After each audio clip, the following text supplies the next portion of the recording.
ایک مرتبہ حضرت علی رضی اللہ تعالیٰ عنہ مسجد میں لوگوں کو حلال اور حرام کے بارے میں بتا رہے تھے کہ جانوروں کو پہلے ذبح کیا کرو، پھر حلال ہوتا ہے تب کھایا کرو۔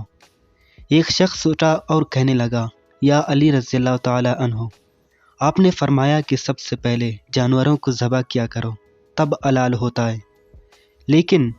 مچھلی کو ہم ذبح نہیں کرتے تو پھر مچھلی کیسے حلال ہوا؟ حضرت علی رضی اللہ تعالیٰ عنہ نے فرمایا کہ اللہ تبارک و تعالیٰ نے جانوروں کو ذبح کرنے کا حکم اس لیے دیا ہے کہ جب ان کو ذبح کیا جاتا ہے تو ان کا سارا خون جسم سے باہر نکل جاتا ہے۔ اگر وہ خون باہر نہ نکالا جائے تو اس جانور کی سب بیماریاں انسان کے جسم میں داخل ہو جائیں گے، اس لیے اللہ تبارک و تعالیٰ نے ذبح کرنے کا حکم دیا ہے۔ باقی رہی بات مچھلی کی، تو جب مچھلی کو پانی سے باہر نکالا جاتا ہے تو مچھلی کا سارا خون اس کے منہ میں جمع ہو جاتا ہے۔ انسان مچھلی کے اس حصے کو جہاں خون جمع ہو جاتا ہے اس کے منہ سے باہر نکال دیتا ہے، تب مچھلی میں خون باقی نہیں رہتا، اسی لیے اللہ تبارک و تعالیٰ نے مچھلی کو ذبح کرنے کا حکم نہیں دیا۔